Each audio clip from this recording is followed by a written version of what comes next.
Now there's a brand new webpage especially for this podcast. The Politicrat Daily Podcast can now be found on thepoliticrat.com.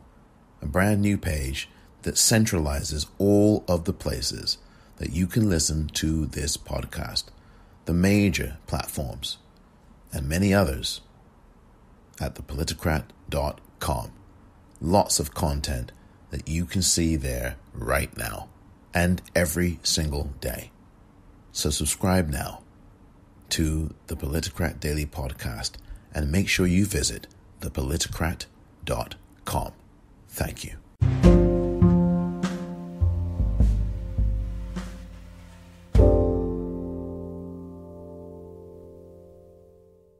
Welcome to the Politicrat.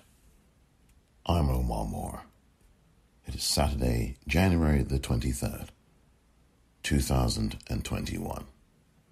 I'm okay. You're not in pain now. No, not really. I feel it now. If you had a bout scheduled for 2 months from now, you'd have had to cancel it, right? They would cancel it. I would be able to fight, but I think the people would allow an injured fighter to go in the ring. Concerning that, this may be of news to you. I don't know. I spoke to our mutual friend Jim Gray today, who worked the fight Saturday night, the Holyfield-Moore fight, and who spoke to the chairman of the Nevada Athletic Commission and others, all of whom said that what you said the other night is not true. You're not banned for life. If you continue to act in the exemplary fashion you are, they expect you to fight again. Well, that sounds good. It's the first time I ever heard that. But from my acknowledgement, and I'm sure from your acknowledgement and anybody else's acknowledgement, we was under the conclusion I was banned for life. But so that's so nice. So I have to be good. What do I have to do? So wait a minute. No, they said you're doing fine. You're staying out of trouble. Does that bother you to be at your age to be told stay out of trouble? It's just listen, it's very ironic that my personal life has nothing to do with any pranks that happen inside the ring. But if that's what I have to do, I'm gonna be very good. I'm gonna be a good boy. Are you glad to hear that that's what they said? I'm quoting now. This is not exact quote, but they said you are not banned for life. You're under a misconception if you think that. Well, and you're going to have a hearing right next year. Is that automatic? Yeah, but I don't know anything about that. But when the hearing happens and I'm reinstated, that would be great. I'll jump for joy. You're pessimistic, though. I'm very pessimistic. Yeah.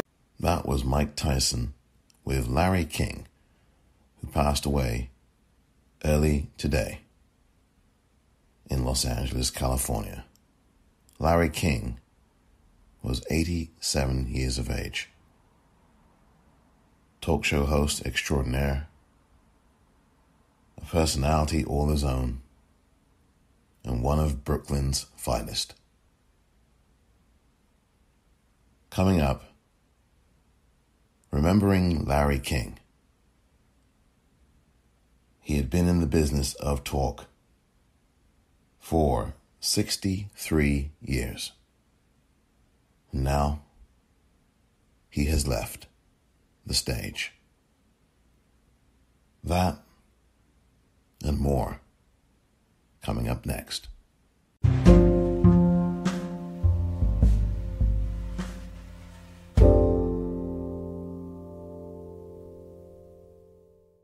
I fall astray sometimes. We mustn't take for granted Van Holyfield's an incredible fighter. You just can't take that away. But I know me at my best, he wouldn't stand a chance. Were you impressed with him the other night? Yeah, I like that. Good fight? Yeah. Do you like Moro was very brave in that fight? Yeah, but that was interesting. He's an interesting guy, Michael Moore. He's an interesting guy. Well, how do you mean? I don't know. When he was fighting, he was, come on. And I remember he did that in the first fight. But I thought Van Holyfield won the first fight. I thought, you did? I thought he won that fight. I thought he won the first fight. When we come back, the Mike Tyson story. There's lots to talk about on Larry King Live. Don't go away.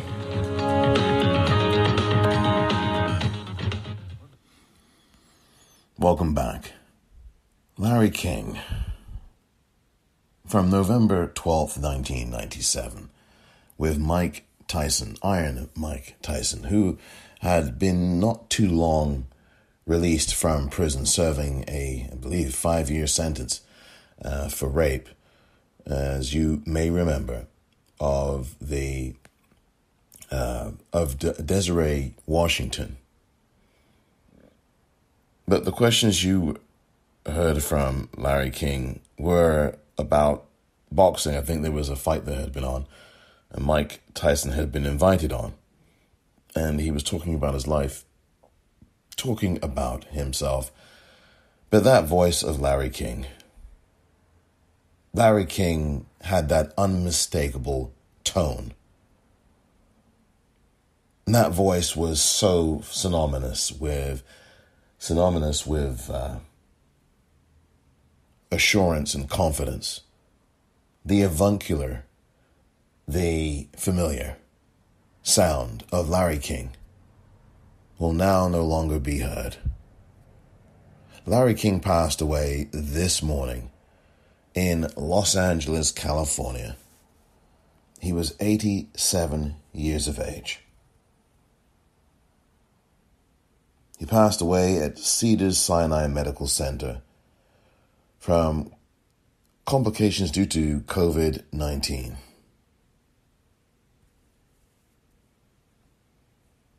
He was 87 years of age. I used to always look forward to Larry King daily. He was born in New York City, a Brooklyn man, a proud Brooklynite, one of Brooklyn's own.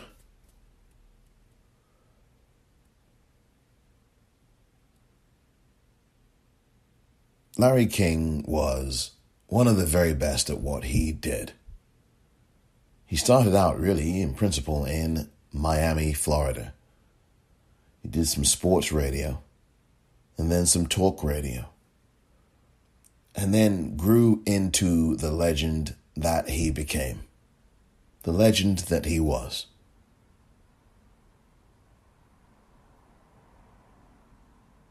His ability to just ask the simple question rather than the overwrought one was one of the things that made him the great that he was. Larry King would engage as if he was speaking to you on a bus, on the street, at a restaurant, over the telephone. It was the most casual approach that Larry King took. And he was a serious interviewer, but he was a great conversationalist. That's what made Larry King the legend that he was. His ability to just casually converse. In getting the best answers, what Larry King did was to ask the simplest of questions. And where you do have some today who go on and on and on and on, and then maybe there's a question in there somewhere, Larry King was always famous for his brevity. And it was out of his brevity that some of the best and most revealing and surprising answers would come from his guests. This was especially true in the days of Larry King Live on CNN. His interviews were televised live nightly, worldwide. And that iconic studio with the dots of the world map on the wall. That microphone that would stand there, similar, well, not too dissimilar from the one I have, although mine's probably a bit more technologically advanced, the one I'm speaking through now. And also, those suspenders that Larry would wear, or as we call it in England, braces. that he would wear on his shirt. And you'd see those suspenders. Every day they'd be a different color. Every day. Well, more or less. And he would sit a certain way. And I always took note of the way he sat. He kind of had his shoulders slightly hunched, leaning a little forward. And that voice. Mike Tyson. I can't replicate that voice. But you've heard it, and you'll be hearing a bit more of it shortly. Larry King. He made everyone feel welcome. He made everyone feel at home. He would speak to world leaders. He would speak to people in the news on that day. He would speak to sports personalities like Mike Tyson. He would speak to music personalities, legends like Prince. He would do an interview anywhere, and he literally did. Larry King had been a legend on radio before he even came on the scene to television.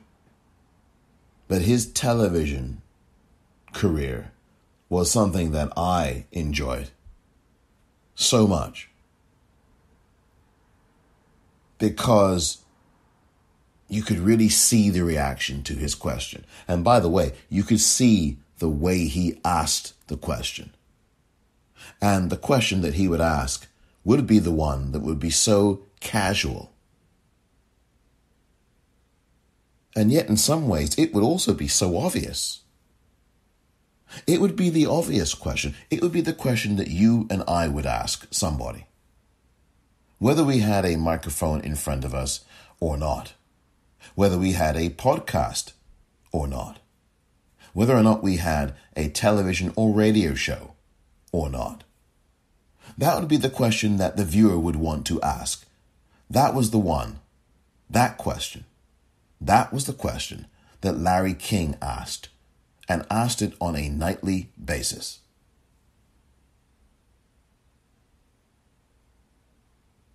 There are times when you watch an interview in this day and you sit there and you wonder, well, why didn't the interviewer ask this question or that question? Why didn't the reporter ask that question or that question? Why didn't that person ask this question or the other question? You've had that moment, as have I, many times. It's that question in the room that goes begging, that hangs in the air. That particular question, the one that goes begging, the one that just wafts in the air. Larry King was the one who always asked that question, the one that you wanted the answer to. And again, it was the way he asked the question. So casually. It wasn't gotcha. It wasn't, I'm going to pin you into a corner and let's see how you get out of this one. It was a genuine attempt by Larry King to gain an answer, to get an answer. And it was all done not in the spirit of making Larry King look better, but it was done in the spirit of giving the viewer the answer and also making the conversation with the person he was seeking an answer from a conversation that flowed and making the interviewee feel at home. That's what Larry King did. And that is what he did so very, very well. Rise and you're not going to get anything free in life. Was every day tough? Was it those kind of, as we picture neighborhoods we drive through? They're tough days, but, everyone had to deal with the same environment, so it didn't appear that way. If you take somebody that was in Beverly Hills all their life and all of a sudden that they moved there, it has to be something traumatic. But if you grow up, you don't know anything different, so it's party. What were the good aspects? There must have been fun about it. Was there fun about it, too? It was just, it was a very bizarre kind of family community where people look after one another and cared about one another, but still, again, it'll be a switch and a terror rage of coming in, everybody's shooting in the neighborhood, and it's just, you think you're watching the 20s reenactment, guys and cars shooting back, and I didn't want that life anymore. Do you ever think what you would have been had you not been a fighter? I probably would have been a married person. But you are a married person. If I wasn't fighting, I'd be a married person in Brooklyn somewhere. Driving a bus? I don't know if I'd be driving a bus. Probably working a decent job and complaining with my wife, well, you pay the light bills and I'm going to pay the gas bills, and we're debate about which bills are going to be paid. When did you know you could fight? When I was 14. Two Brooklynites talking shop. Larry King and Mike Tyson.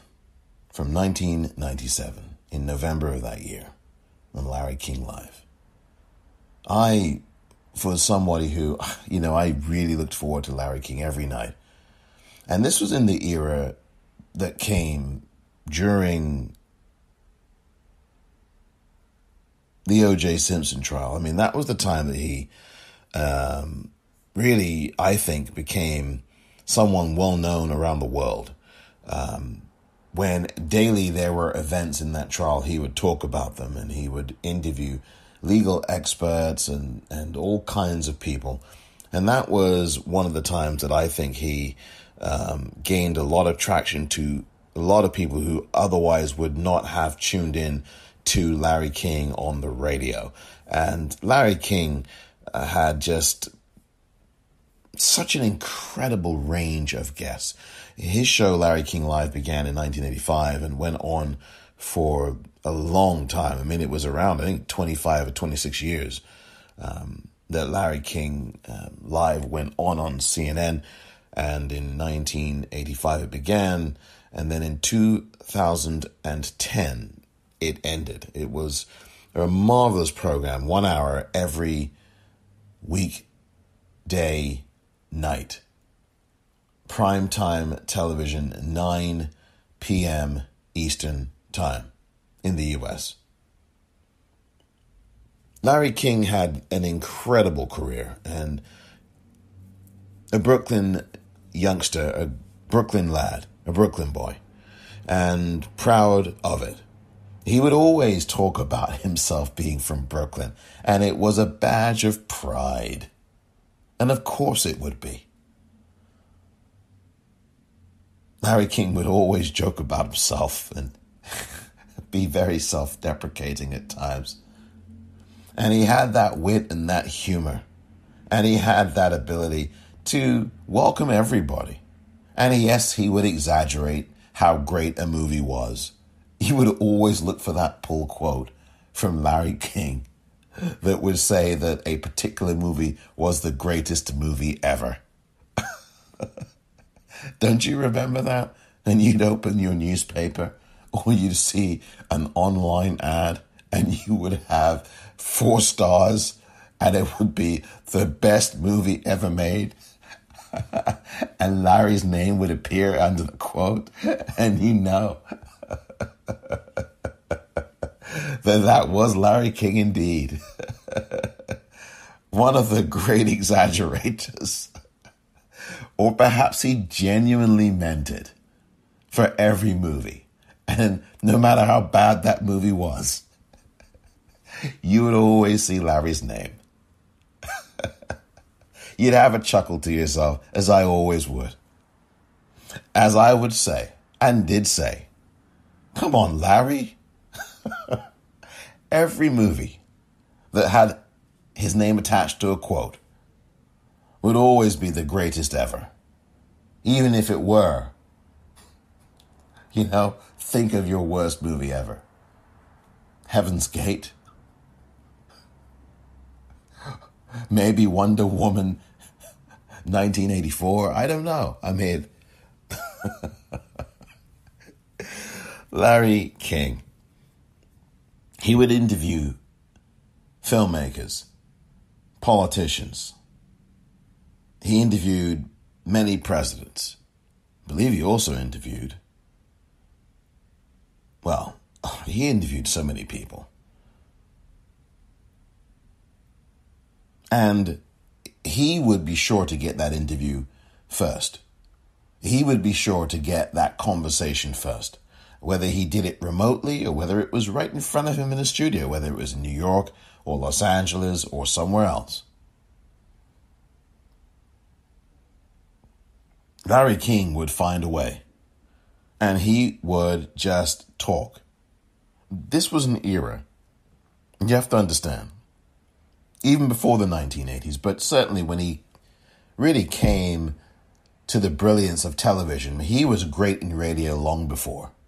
Do not get me wrong. He had a sensational radio career that endured and still endured into this century. But I have to tell you that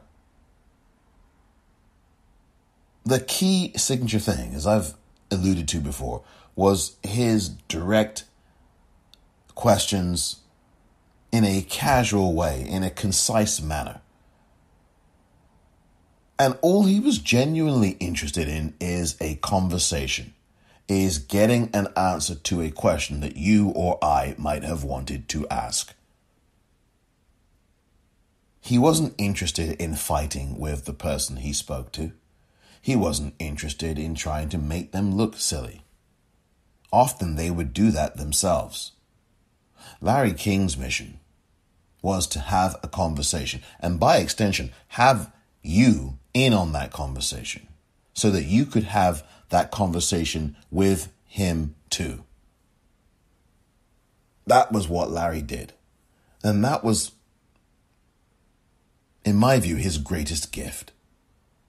That ability to bring us all into a conversation and do so in a genuine, sincere, and authentic way. One of the things that I have observed about interviewers today is that it is always about trying to start a fight, because ratings are the thing that a television producer or a news producer is looking for. So now you've got people on the news, people on the same network that Larry King did Larry King Live on for so long, now getting into sparring matches with the people that they are supposed to be interviewing or getting information from in some way, shape, or form. And it's more about the fight and the confrontation and the gotcha and the stumbling answer and the let me make news tonight with something that this person said or didn't say or said wrong, than it is about, can we just get an interaction with some important answers to questions that are being asked. Sadly, the industry has moved away from Larry King. But Larry King, in his own inimitable style, continued to move through the industry, his way, in the way that many of us who are of a certain age really enjoyed. The ability to just have a conversation. In this world, conversation means so much. And on a personal note, when I do what I am doing on this podcast, and I happen to have a guest on, it is all about the conversation. It is all about the conversation. Making your guest feel at home.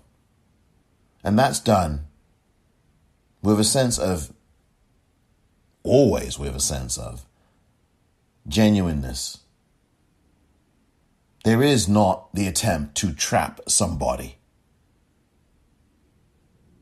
There is an attempt and a goal to have a conversation. And quite frankly, that is just how Larry King did what he did, and did it so very, very well. Larry King was a writer. He also wrote a column in USA Today. He had written numerous things, including a book or two here and there.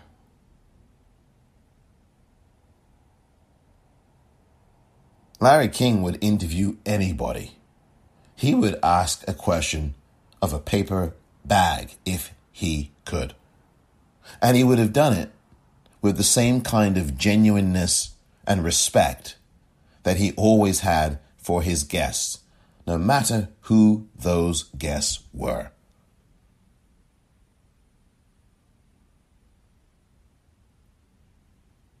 Why would you want to interview people with the goal of trying to crush them?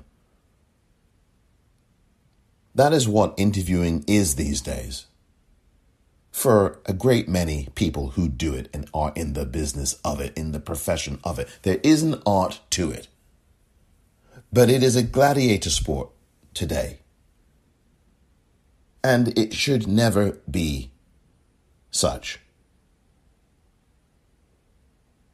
Why would a guest want to come on your program if you are going to berate them, if you are going to make them uncomfortable?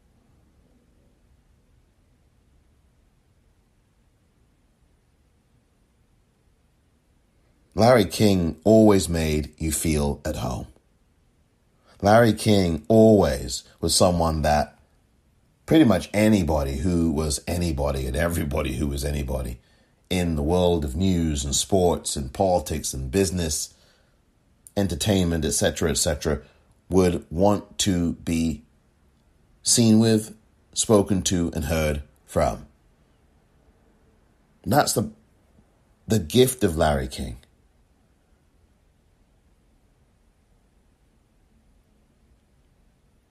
Sometimes the way he paused in an interview, and there that silence that you would hear.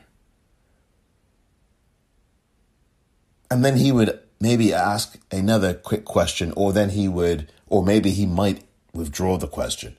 And you can see that he wants to ask it, but he's waiting to see if his guest will respond. There was something improvisational about what Larry did. I mean, he was able to pose a question, maybe gently push for an answer, and then the timing would be there in silence enough for the response to come, and then maybe a surprise that you didn't expect, that Larry King, did not expect from the interviewee. And then that would open the door for another question. And that would make for the great conversation.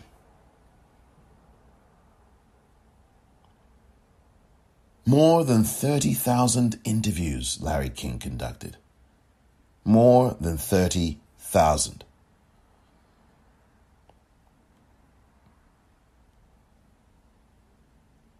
You know, here's something that you should realize. Larry King, a lot of times, never actually read the books or the materials of his guests who would come on and promote their products or their movies, which goes back to what I said earlier.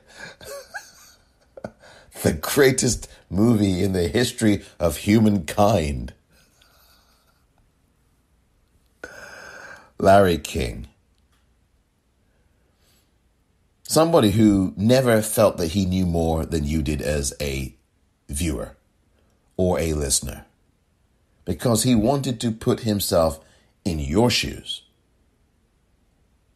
As someone who genuinely was curious, who wanted to know more, who wanted to understand more, not just about the guest, but about the environment that the guest that he was talking to found themselves in, or why they did something the way they did it, or why they did something at all.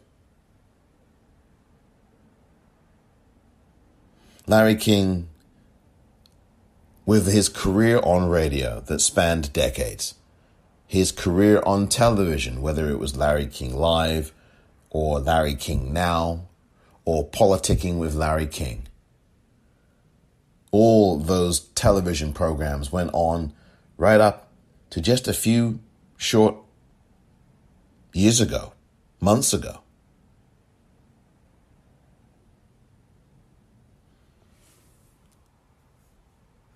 Larry King was the best at what he did. I'll have more thoughts and remembrances honoring the one and only legend of talk, Larry King.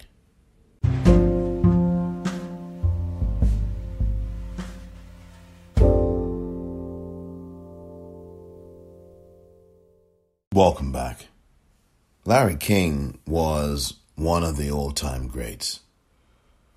And on looking back at him, he passed away early today at Cedars-Sinai Medical Center in Los Angeles. Looking back at Larry, he had a phenomenal career, writing, television, radio, for decades. He was a household name on the radio and also on CNN with Larry King Live in particular. And I just remember the colored dots of the map behind him and those suspenders. And it was an ordinary man who was a professional. He was a pro at what he did, and he did it naturally. There was a natural gift that Larry had, as I've been talking about here in this episode. It was unmistakable. You really couldn't teach what it was that Larry King had. He just knew how to talk to people. And he would talk to them in the very same way. Whether they were that day's newsmaker or whether they were a head of state. There truly would be no difference in the way that Larry King approached them conversationally. There would be no difference. Larry King had this genuine curiosity about people, about how they thought, about how they lived, about how they behaved. Larry King married 7 times, or I should say 8 times, but married to 7 different women, not all at the same time. He married 7 women, and one of them married twice. So he was well loved and well cared about. I have no doubt that those dear loves in his life kept him going. And kept him going toward the area of the 90-year age mark. He made it to 87, but he did not make it there without a lot of love and care and support from the women in his life over the decades. Some of those marriages were longer than others. But all in all, Larry King was well loved and respected and cared for and cared about. And those women, no doubt, kept him going. I do want to actually say thank you to them, by the way, because I think it is easy and very sadly commonplace for people, when they do tributes to great people, particularly great men, to not really spend any time talking about the women in their lives. I mean, in this case, Larry King was a straight man. So, within that context, it is easy for us to not say, well, you know what? It was this particular person who helped sustain him, who, had it not been for her, he might have taken another turn. And I don't just say that in an ornamental way. I say that in a genuine, wholehearted, holistic way. That nobody does this on their own. No matter how great the person may be, no matter how loved or respected one might be, nobody gets to a certain place by themselves. Along the way, they get help. They get assistance. They get love. They get care. They get wise counsel. And no doubt, the women in Larry King's life were the driving forces. They were the ones. And I do think that it's important to mention that someone who lived to the age of 87 would not get to that age, quite frankly, in my honest view, without the love, the sacrifice, the counsel of the women in his life.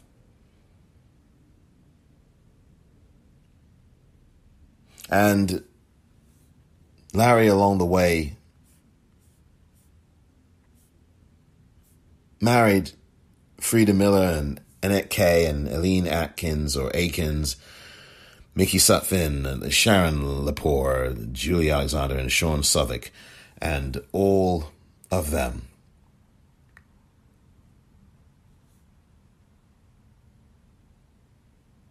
sustained him. I want to thank all of them, by the way. It must have been difficult because Larry King poured his heart and soul into his work. His heart and soul.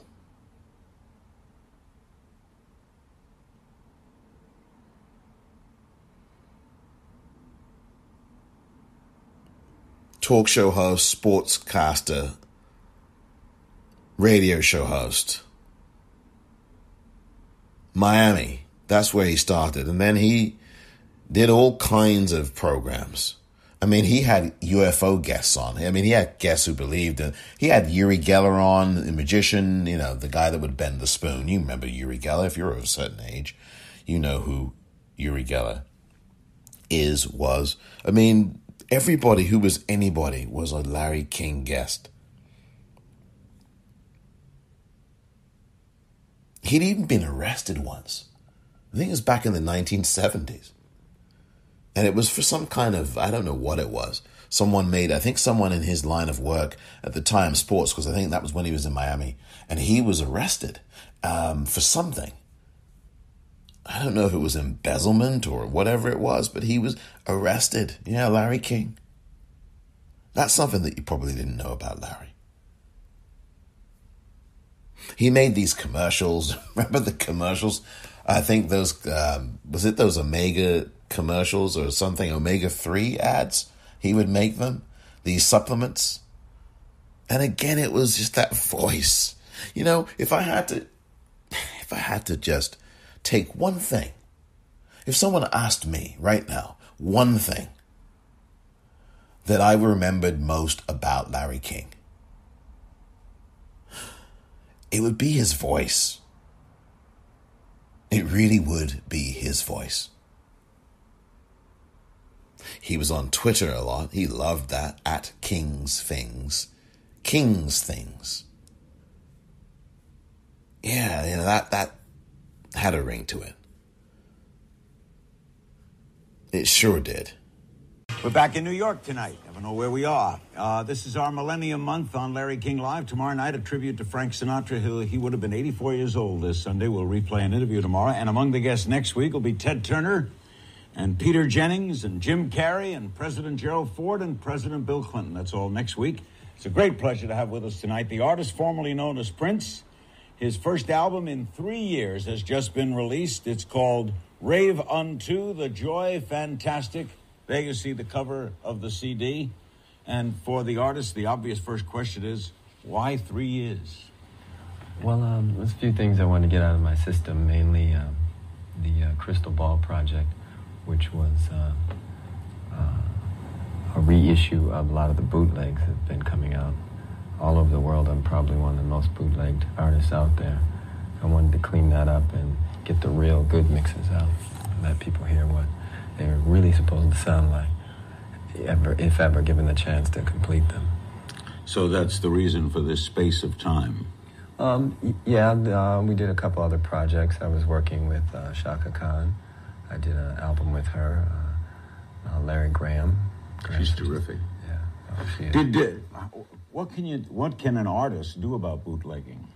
The best thing you can do is go back and get those mixes again, and fix them up the way you always saw them completed, and then reissue them. Does the listener know if they buy one of these in Germany that this isn't what you intended? A lot of my so-called fans do, and they actually thrive off the fact that it's stolen property. You would admit yourself an unusual personality. Depends. I mean, well, let's say you're different. As compared to what? As compared to most people in, let's say, show business, you're an unusual person. Most people don't get famous with one name and then change it, right? Would you say? What's the story of that, by the way?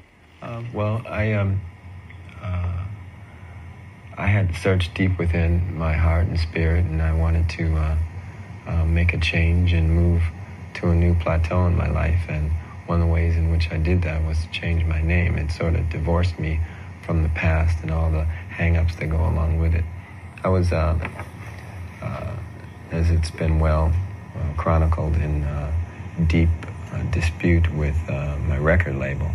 And which is Warner Brothers, right? Yeah. Which owns this network, I might add. They do?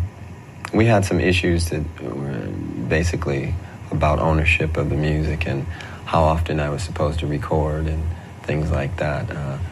We got along otherwise. We just came to head in those types of... So there was no clash over what you would record or what kind of music you were singing, etc.? No. None of that? No creative issues whatsoever. That was none other than Prince, at the time known as The Artist. That was from December the 10th of 1999. It was a great interview that Larry King did with Prince, who, as you know, was famous for doing very, very few interviews. And he did interviews really with the people that he really liked and trusted. And those were the only kinds of people you would see Prince speaking to. And that was a tribute to Larry King, is that Larry King was not the person that you came to watch Larry King live for. If you remember watching it over those 25 years he did it from 1985 to 2010. Larry King's guests were the reason to watch Larry King live. Larry King was, if I may say, old, reliable.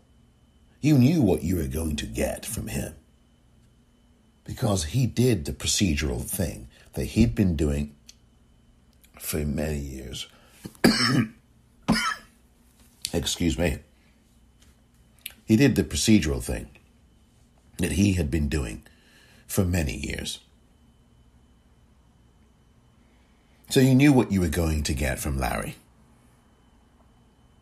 But it was what you got from Larry that made you want to watch the guest. Because you wanted to watch what the guest was going to give back. Not just to Larry, but to all of us. And if it wasn't for that style that Larry had, that easygoing, unassuming, genuine, conversational style, you know, the kind that Dick Cavett had back in the day before You know, the kind that Tom Snyder would have as well back in the day. And others that go back even further than those two. If it wasn't for that style, that smooth, conversational, casual, genuineness, a sense of innocence in the way that the questions were being asked of the guest, I dare say that not only would guests like Prince never have come on, but a lot of the audience probably wouldn't have tuned in either. There is only so much of the hectoring and the confrontation and the gotcha question that I believe people can take. And sadly, we've been conditioned now over these last 10, 20 years to get used to that kind of thing. Tim Russert was able to hybrid both of those. He had a conversational style, and he married it with the confrontational. But it was all done in the spirit, the same spirit that Larry King did what he did. Larry King got all of the great guests that he got from all walks of life because he was genuine, because he was curious, and because he made his guests, as I said earlier, feel at home. Prince had been known as a very shy individual, one of the creative powerhouses of musicianship that we have ever seen on this planet. And yet, as you heard in that clip, he was so comfortable, very comfortable talking to Larry King. Even in the quiet voice that Prince always had, except when he was on stage or in a recording studio. He was very comfortable. I'm actually going to post a link to that interview because it's an interview you really should watch. But that's what made that interview always work. That's what made all of these interviews Larry King did work, is the way he would punctuate the silence with a quick question. And it literally was as if Larry King was just talking only to Prince. Which, I mean, he was doing. But he included us all in that conversation. I cannot stress enough how Larry King did that so well. And in an era where today, and I've seen many of these interviews, I've seen many of the moderators who do events. I've done them myself before live audiences. Larry King didn't necessarily do that, although he did field a lot of phone calls, certainly during his career on Larry King Live, which was a good thing as well. He interacted with people on Twitter. He interacted with phone calls that came in live. But one of the things that I have observed many a moderator do when speaking to a guest in this day is to behave as if there is no audience there. And in that manner, I am referring to people who literally think they are conducting a fireside chat with a guest in a room full of people, such as in a moment or in many moments I've witnessed here in San Francisco, for example, where in a large movie theater, back when you could have people together in a movie theater, there would be, say, 600 or 700 people. And you'd literally have a moderator sitting there talking to the guest, a film director or an actor, and talk to them as if they are in the room by themselves with them, while disregarding these 600 or 700 people in the audience, not giving them a chance to interact. not trying to interact with the audience. I've seen that happen many times. Larry King had the ability to make you feel as if you were part of the conversation that he was having with his guest. And that conversation could be one of the most intimate conversations. And yet you still felt that you were a part of that. Whether you were watching from home or whether you were listening on the radio, no matter where you were in the world. That was the gift of Larry King. And I think that no one interviews quite like that. I mean, there are some people, quite frankly, I would say Howard Stern can say that he probably learned a lot from Larry King. I think both of them were from Brooklyn. I mean, Howard Stern is still with us. I think Howard Stern is also originally from Brooklyn. I may be wrong about that, those of you who are king of all media fans. But Howard Stern has that similar style. He's not quite as good at it, of course, as Larry King was, but he does have that same conversational interview style, except, of course, he's a bit more crude.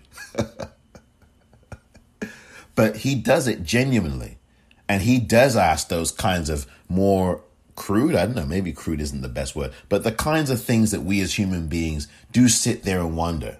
You know, some of us who will see a couple walking down the street and there is something about that couple visually. And then some of us will sit there and we'll think, I wonder how they do it in bed. You know? And that's something that some of us, some of you might have ever thought in your life at least once. You see a couple and you do wonder that. And Howard Stern is the one who will ask that question out loud, right? If you've listened to Howard Stern at all, ever in your life, that's the question that Howard Stern would ask.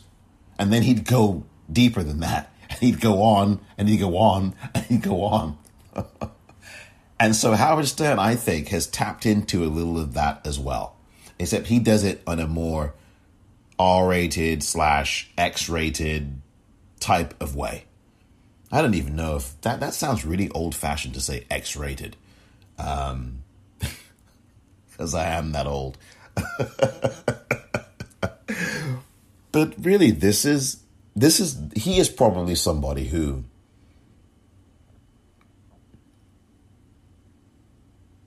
knew how to and knows how to do the kind of thing that Larry King did. Although Larry King, again, was someone who he was inquisitive and he was curious. And that's why the guests that came on Larry King were comfortable. And it wasn't just that Larry King had this legendary career of 40 years plus 50, 60 years plus in radio and television. That's not why. It's because he made them feel comfortable. And they felt safe and they felt protected. They felt that they were not going to be ambushed. They felt that they would not be exposed. They felt that they were not going to have all of their dirty, intimate laundry splayed across the airwaves. That's what's done today. And I think it's disgusting. I think that, yes, there's the right to critique and criticize. Lord knows I do it. I mean, I am not Larry King, of course, and I was never seeking to be. We all have our own ways and styles. But one thing that I would never do is to embarrass somebody that I am having a conversation with. And, there are people who attempt to embarrass you while you're having the conversation with them. Right? That happens. You have interview guests who will try to do that. Some of them.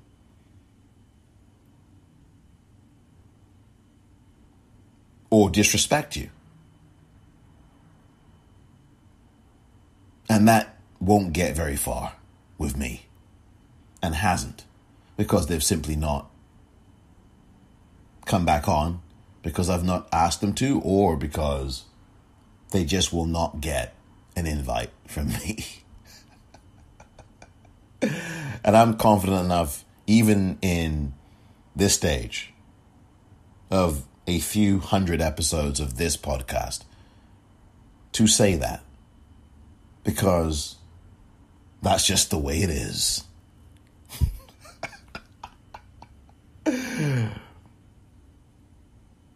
But Larry King, one of the timeless masters, he would always make news, but not because of something he said, but it would always be some response to a question that he asked that would make the news. When I return, one example of that.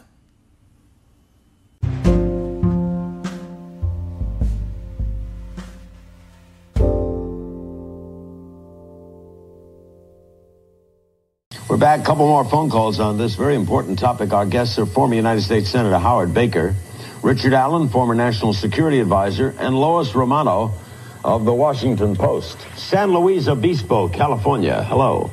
Yes, hello. I'm wondering what a staffer would do besides go to the press in Washington. My daughter has just left there after working for a prominent senator and could not get through with her problems at all. And the only thing she could have done was go to the press, and she chose not to do it out of respect for him. Or she had a story to tell, but out of respect for the person she worked for, she didn't tell it. That's true. Well, now, but these are the people who do come to the Lois Romanos, right? The staff worker who says, I want to let you know about what's going on, either with my boss or the guy down the hall. And a lot of these people have a sense of obligation. They feel that this public official should be accountable if it's something wrong. They're whistleblowers to the press. Exactly. Welcome back. That was the example of news being made, and maybe not in its time of 1993, when that audio happened on Larry King's show, Larry King Live on CNN. But almost 30 years on, that clip has made news. If you remember, just a year ago, in fact, less than a year ago, that clip resurfaced, and Tara Reid, who has said for a number of months and a year or two now, if not more, that the now President of the United States, Joe Biden, had raped her and did so in a corridor or stairwell or cove of the Senate building in Washington, D.C. back in the 1990s. Literally, I believe that year, 1993. That news clip was one that reverberated around the world again in 2020. Larry King, who innocently was saying to the guests, one he had in the studio and another two that he had in satellite locations, and said, well, this is where you go. This is how you report this, right? They'd want to come to you, right, Lois? They're Lois Romanos. That's who they'd come to. The voice you heard on the telephone was the voice of the mother of Tara Reid. And that was one of the things that a lot of us, including myself, seized upon. This, at the time, contemporaneous documentation of an event. Well, this was not just an event. This was a rape that the mother of Tara Reid was diplomatically trying to explain, and saying that because of the power imbalance,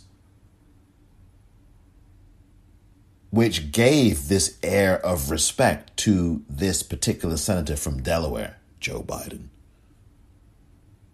she would not report what he had done to her.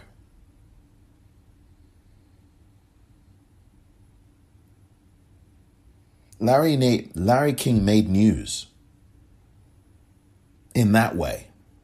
And as I said earlier, it wasn't him who made the news in that for his sake. It was he made news because there was something that his guest or callers in this case would say based on a question he posed or a topic he discussed or a conversation that was going on.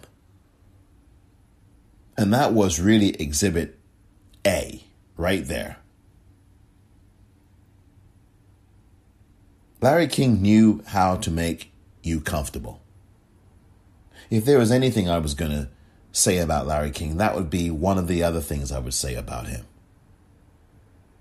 And he made you feel like you could do not only what he did, that you could actually get to speak to people who would often present this veneer of unapproachability. People who were thoroughly unattainable. But he was able to melt that wall because people trusted him. Those people in power or out of power trusted Larry King. That too, his ability to have people trust him, his trustworthiness, that he would take care of you in the casual, avuncular, Brooklyn way that Larry King did, at least in his own personable way. And that way made me one of the biggest fans of Larry King. Goodbye, Larry. You truly were the very best. And I will miss you, sir. And Brooklyn says hello.